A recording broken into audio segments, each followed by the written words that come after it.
Breaking the cycle to step forward. Authentic conversations from lived experience and a professional perspective in overcoming abuse with Chris Tuck and Beverly Ann.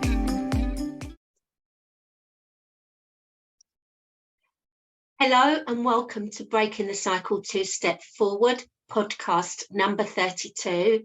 And today's title is The Past is the Past. Why can't you just get over it? I'm Beverly Ann. And today I'm joined by the lovely Chris Tuck, as always. And that sentence that I said, the past is the past and why can't you just get over it? I don't know about you, Chris, is something that people have said to me many times and recently as well, but not necessarily in a horrible way. Sometimes it's just a lack of understanding. But Absolutely. That happened 30, 40 years ago. Why are you still living in the past? I know, and as soon as you said that, I had to bite my lip because I felt my back go up and my because some people do understand and they still say it because they don't want to hear what it is you've gone through and how you've been impacted, and you still continue to be impacted because they can't deal with it. And also I've had it from the other perspective, Bev, where even I have felt that someone has and continues to say the same thing over and over, and they're not prepared to change.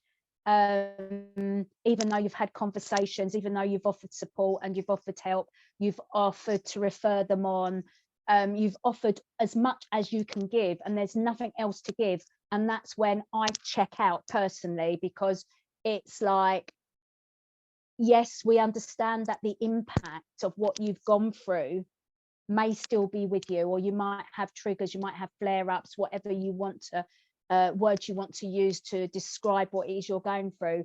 But at some stage, we do have to go, yeah, this is affecting me and I need to sort it, and only I'm the one that can sort it. So I do get why people say, why are you still going on about it? Because from their perspective, it might be just as I've described it, that you've offered, you've helped, you've supported, and there's nothing else you can give. I'm not saying everybody's like that, but I'm just saying from my perspective and how I feel. I'm the first person to step forward and offer help, support, guidance, awareness, referral, whatever's needed. But even I do struggle with some people that either can't move on or won't move on. How do you find that? What are your thoughts about on anything that I've just said?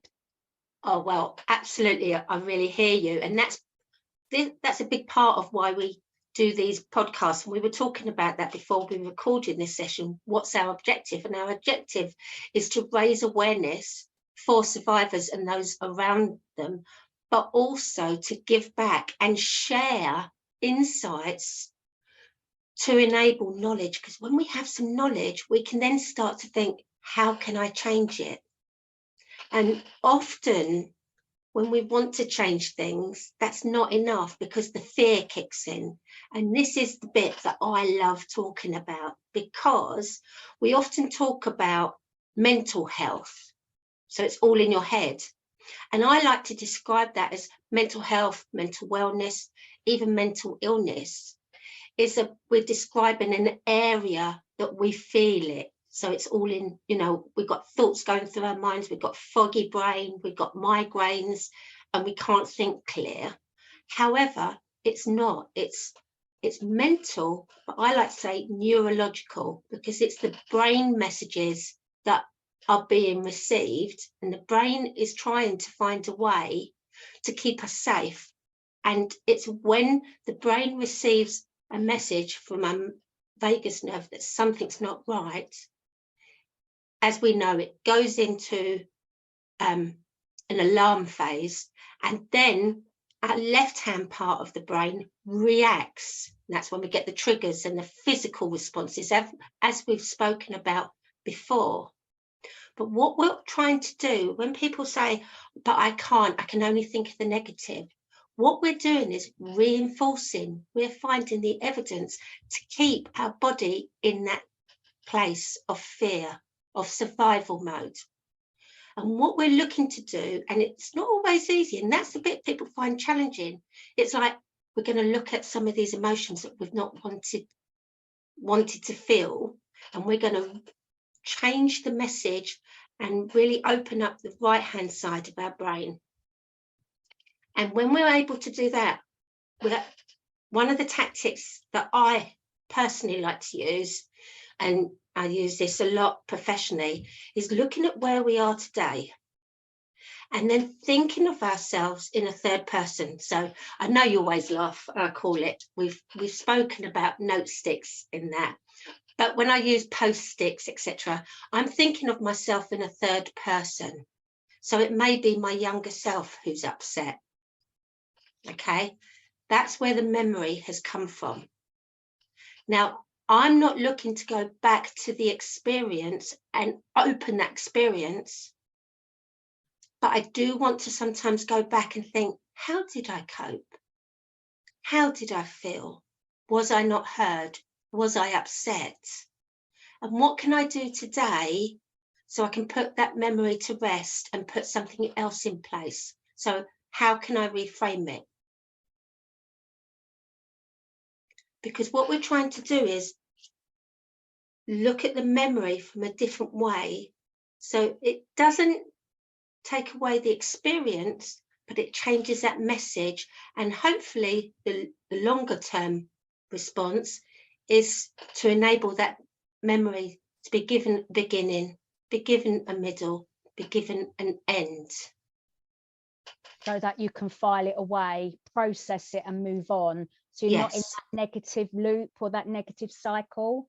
Yes. And then when something does come up and you get triggered, you then have the tools to think, no, this is where I am today.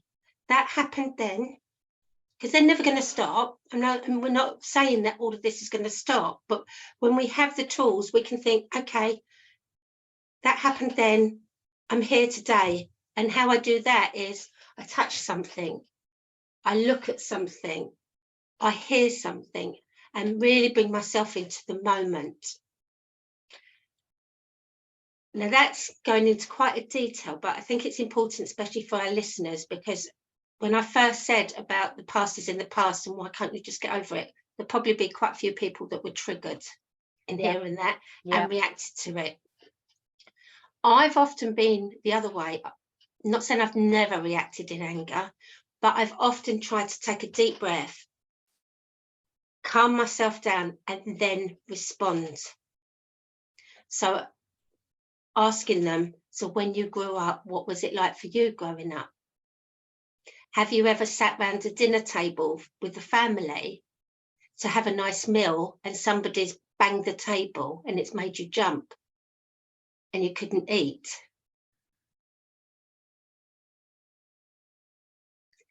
Because often when you start asking those open questions, people then can relate it to themselves and then start understanding.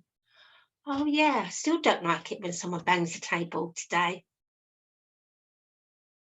So you're trying to set the scene for our listeners to explain why some people do go on about particular experiences all of the time because they've not actually dealt with it. They've maybe suppressed it and it keeps coming up for them time and time again. That is why they're expressing it over and over or responding in the same way over and over. So it's having the understanding and the awareness that you've described over the last couple of minutes. That means that people can now learn or unlearn the way that they respond to a certain situation or a feeling, and they can relearn to respond in a different way. And that's how we do move past the past. Absolutely. And when you're saying about, you know, anybody who's been there and they're unable to because they won't or they can't, there's also the other side of it. The people, the carers, the people around the person, often there's fear there. So when even, there will be some people that find it challenging to listen to our podcasts. Don't want to hear about that. You're talking about abuse. You're talking about physical, Impact. sexual, emotional abuse. I can't listen to this. And that's their own fear, because it's a challenging subject, and they may find it very challenging, but we're actually speaking about it in a way to overcome and raise awareness in a positive form. But that doesn't mean to say it'll always be received like that. And why do you want to continue having these conversations? And that's when I personally feel it's important to say, well, actually silence makes it worse. And by us sharing, I like to think that if at least one person is listening and takes from this what works for them, then that's the objective that we do about this. So if there's a person out there listening who is like what I described, they've got someone in their lives who is stuck in this loop and they can't get past the past for whatever reason, how would I better understand and better support that person that's going through this continuous loop? How can I actually help them break that loop, even though I've tried as much as I can with the knowledge and the expertise that I have? How do we move on if we want to keep that friendship, if we want to keep that relationship, and we really truly do love that person, but we feel like we've given everything? What can we do next? I know it's down to the person to make the changes, but if they're stuck in that loop, what can we do? Well, first and foremost, as you said, we can't make someone do something, but what's important, as always, it comes back to us first of all, and unconditional love. So first, ensuring, do we know our own boundaries? Do we acknowledge our own boundaries? Because when we know our own boundaries and can look after ourselves, we are then in a place to be able to give unconditional love to that other person, give them space. And even when we hear the words positive reinforcing, so when they're displaying acts of, say, self-harm through addiction, it's very challenging. I know that from a personal aspect, because it's getting that balance. You don't want to enable that person, but actually your actions are hurting me as well, because I love you and I want the best for you. And I also have to respect that until they're in the right place to accept the help, I can't change that. So that's where we have to look at what's right for us. If we were to keep them in our life, how can we communicate so they're in our life but keeping us safe? And that looks different for everybody. Is it just texting? Is it sending a card? Is it having a time that you see your friend or your family or someone, but you choose the time that you see them? Do you go to a neutral place? Do you go for a walk? So you're giving them the space and giving yourself the space to have a relationship, and hopefully in the end show them that, see, I'm loving you. Because let's be honest, we're human beings. We all want to be loved and accepted. Does that answer your question, Chris? It does, sort of, but it's just like this again, every subject is complicated, isn't it? You want Absolutely. to be able to help everybody, but we do know from personal experience that you just can't. If that person is not willing to move forwards with you just even a little bit, and they're so stuck in their ways, it can almost become like kinder, called to be kinder to cut all ties, and almost see them fail before they wake up and really understand that it has to come from them, and then you'll be there for them once they realize that. Absolutely. And that is really, really hard to do. Tough. Really hard, because we talk about breakdowns and we talk about, or breakthroughs. We see that as breaking through, but having the love for someone that's strong enough to step back, let them make their choices. They may not be the right choices for us, but for them, they are at that time. And often it's because they're in so much fear, that they're so frightened of what's happened and their experiences, that when you pull back, you're giving them space to actually experience what is going on. And when they do reach rock bottom, it's horrible, but that's when often people get that moment. And I remember that moment. I remember that. And then also for me, I got to the point, I'm so tired of trying to hold everything together. Yeah. I am so tired of feeling horrible inside. I am so tired of all this going through my head. I don't know what to do, but what can I do? And I also had somebody who said to me once, and they were very blunt, but I appreciated it. They said, look, you're in a place, and this was before I'd started getting my help. You're in a place, I was thinking about it.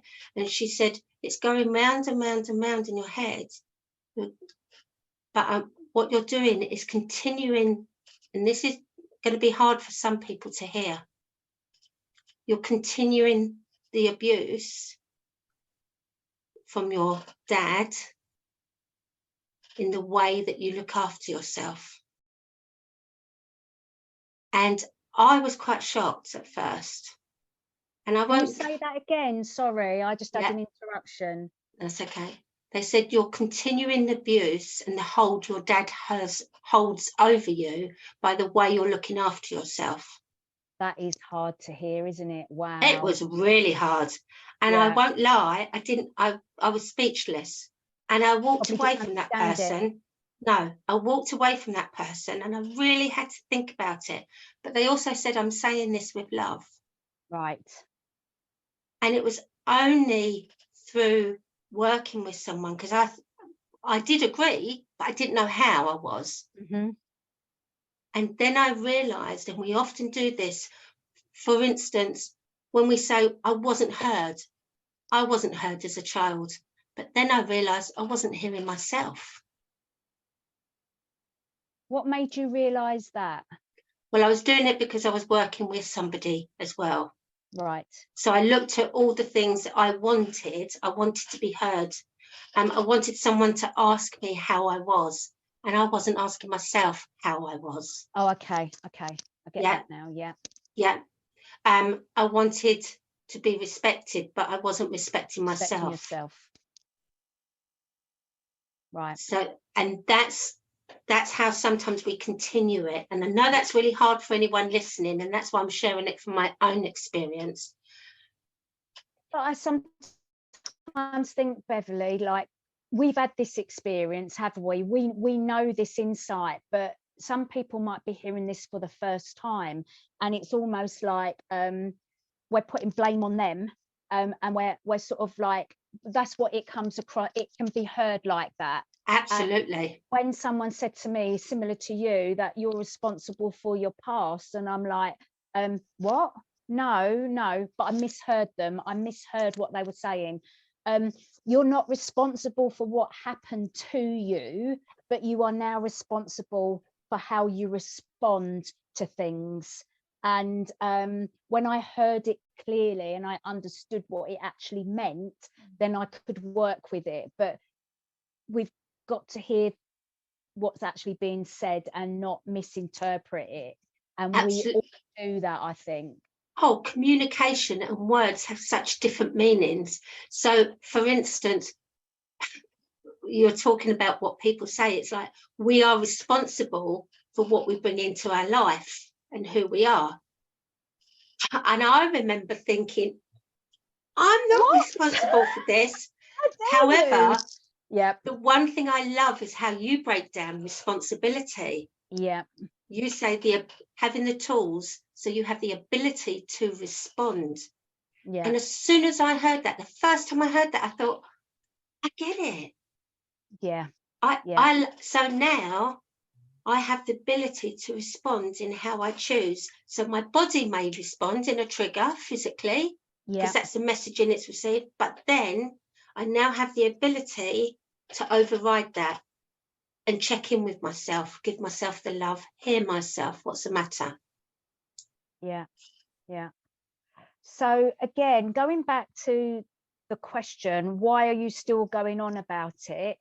It could be genuinely that people have got to a place, the supportive people have got to a place where they just have tried everything and they're at the end of their tether with this particular person, individual or circumstance, and they've just literally got nothing more to give. And we've explained that step back, put your own boundaries in place, and then see where it goes. And it might be cruel to be kind. You have to break those ties and let that person experience what it is they're going to experience. But there's a lot of fear there as well, Beverly, isn't there? Because of, suicide, people taking their own lives, and us all being aware of being there for people. And yet here we are saying you might need to cut ties and let them go to a place that's not comfortable for them. Yet we want to protect people from being so down that they don't take their own lives because of things that are going on for them. So how do we balance that?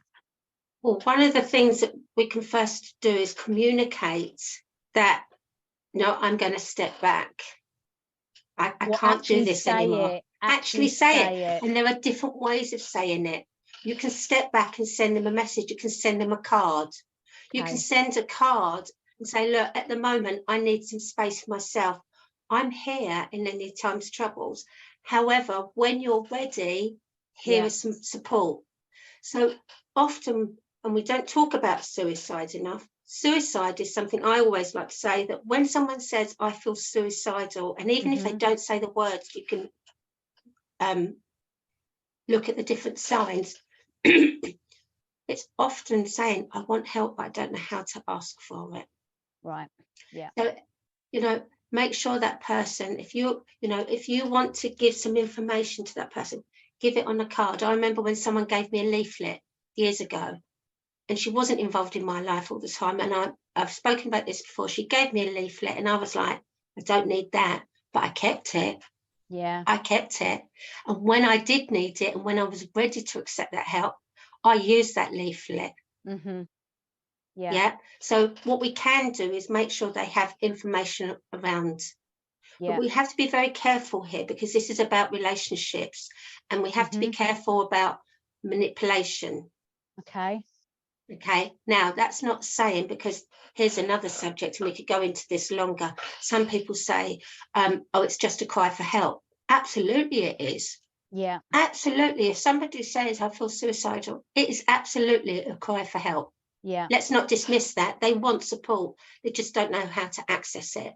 Yeah. But again, you can still set your boundaries in. Okay, I can come over and take you to A&E. I can do that. Do you see what I mean? So you're still looking after yourself, and you're not putting yourself in danger either, because it has to come both ways. Yeah.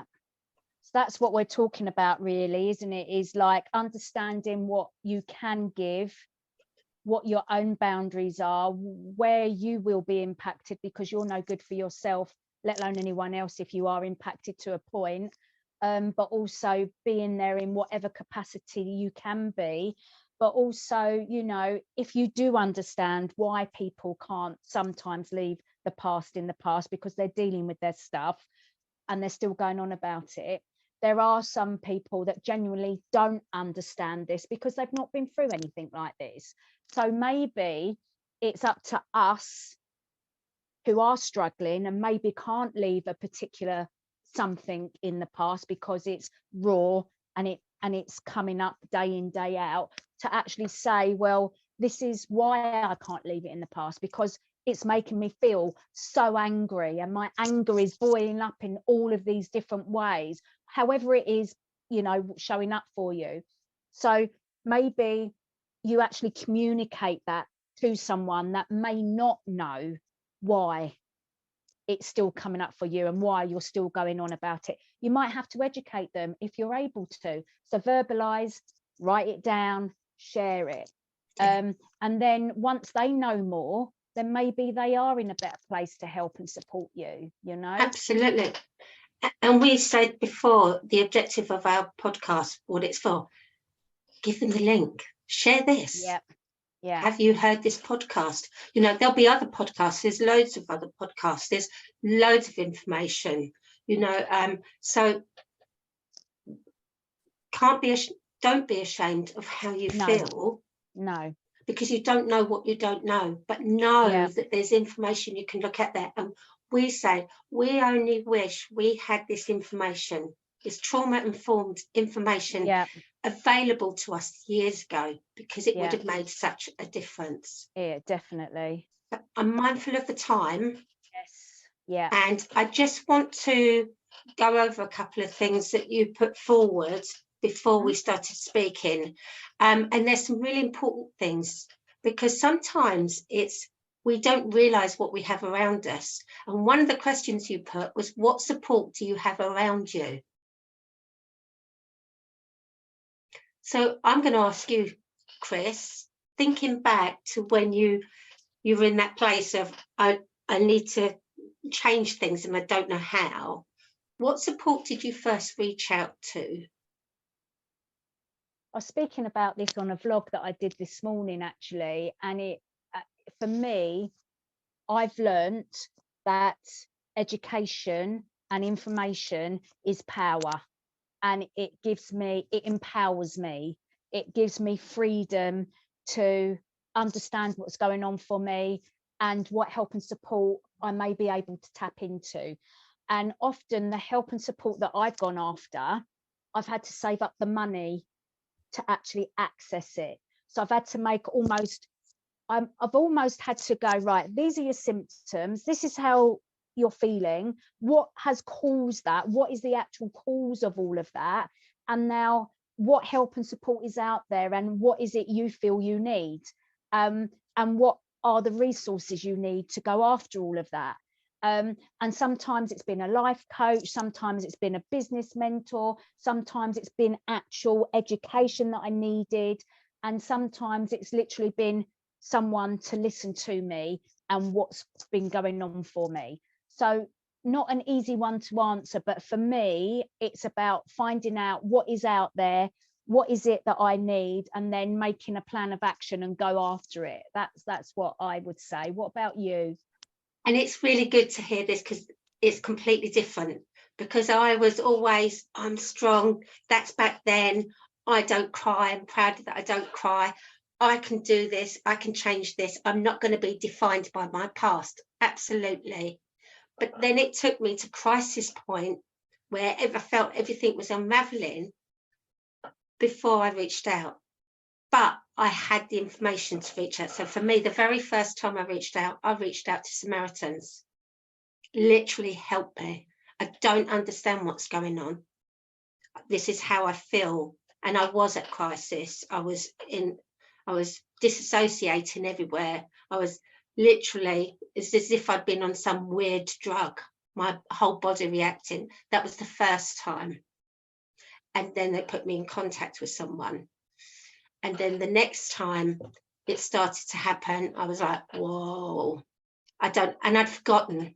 So that's why I want people to understand it. Maybe our professions now, we may have come a lot longer, but it didn't happen the first time. I needed to go back another time before I wasn't getting the message, because for me, I wasn't going to be vulnerable. And I couldn't ask for help, because vulnerability to me meant that I was unsafe. And asking for help meant, in my mind, that I was weak. That's not, I've reframed all of that.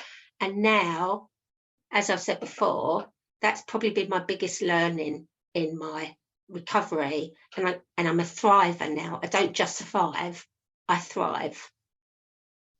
not saying we learn everything because we're human beings, but that has made a difference. Another great question you had here, or a thought about it, is the environment that we've been brought up in and what's around us now. What are your thoughts about environment? Such a big topic. Why'd you throw this in at the last minute? So for me, obviously, I'm free. It's calm. It's healthy. It's mine. So I feel safe. So I feel I can thrive. Yeah. When I was younger, yeah, we had a roof over our head, but the people in it were unsafe.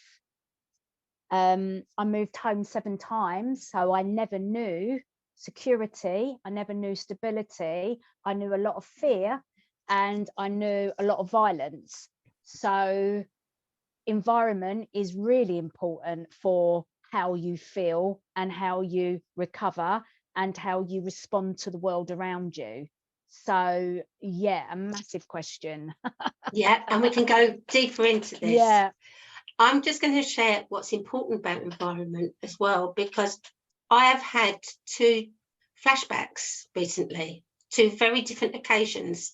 So when I was a child at the worst part, as a young teenager and caring, our home was absolutely chaotic, not just in the emotions and everything else, but the clutter and everything else. And even at that young age, I tried to unclutter it. And I love nothing more than watching those programs when they declutter their homes and refine them. Do you see what I mean? And make the house beautiful. And I was watching one the other day, and as soon as it finished, it suddenly took me back to all those years ago, because it looked identical, the layout, to where I was. And I put the tables and chairs together. They were slightly different shape, but it took me straight back. That feeling was there. And it actually brought up a feeling in me. But again, I was able to check in. It's okay, this is where I am. And also there was a bit of tears. Oh my, how young you were. And put my arms around and say, well done. Then the next one was walking past a shop, and just walking past and seeing some furniture that was painted in a colour going back to there. Now, our automatic fear is it taking us back to those experiences? Are we going to go down the trauma tunnel? Not necessarily. What it's doing is our body's reacting and thinking, are we back there? And again, no. Take a big deep breath, no. And actually now I can laugh at it and walk past that shop and think, God, actually that looks lovely, because I'm reframing it and I'm letting the new, as I said right at the beginning, I've changed the neuro messaging. So we don't stop. What we do, we change how we look at the memories, and then we're able to file it away. It's almost like you update it, the memory, like you say, reframe it, you update it to what is going on right now. And actually, no, like, did you notice that I was looking around, calm, safe, bright, stability, security? Yeah. And then comparing it to what it was like and understanding that that is in the past. Yeah, it might come up and flash the trigger, but no, ground yourself. This is the environment you are now. That is in the past. Try and let it go. And that's my word for 2023. Let it go. Yeah. Keep reminding myself, let it go. So I think we've touched on all areas of the past is the past. Why are you still going on about it? From a perspective of not understanding, from a perspective of understanding and being able to give them support, from understanding and going, oh my God, yes, even I have done. Why are you still going on about it? And actually reframing all of that. So I'm hoping that we've not triggered anybody or upset anybody or offended anybody, and we do apologize if we have, because that was never our intent. Our intent is always to raise awareness and to give some insight and to actually just share that we're all human and we do all have those thoughts. And we would love to hear what everyone else out there has got to say about this, actually, don't we? Absolutely. And there are several ways. You can email us. So breaking the cycle 2 step forward at gmail.com. We have longest.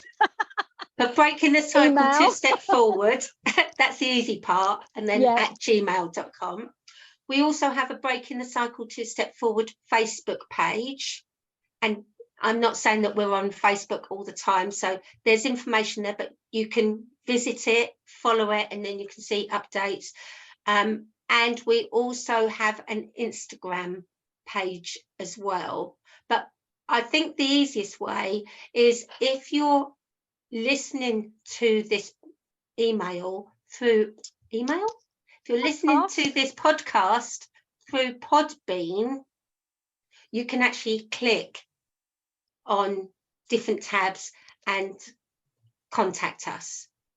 Lovely. That would probably be easier for people. Or the YouTube channel, they can leave comments underneath each of the vlogs. Yep. Podcasts. And we welcome all comments, and we appreciate that some people may react to this and feel quite angry. Yeah. Anger we can accept, but please be mindful as well. We are human beings. Okay, so we acknowledge anger, but there's a way of asking things.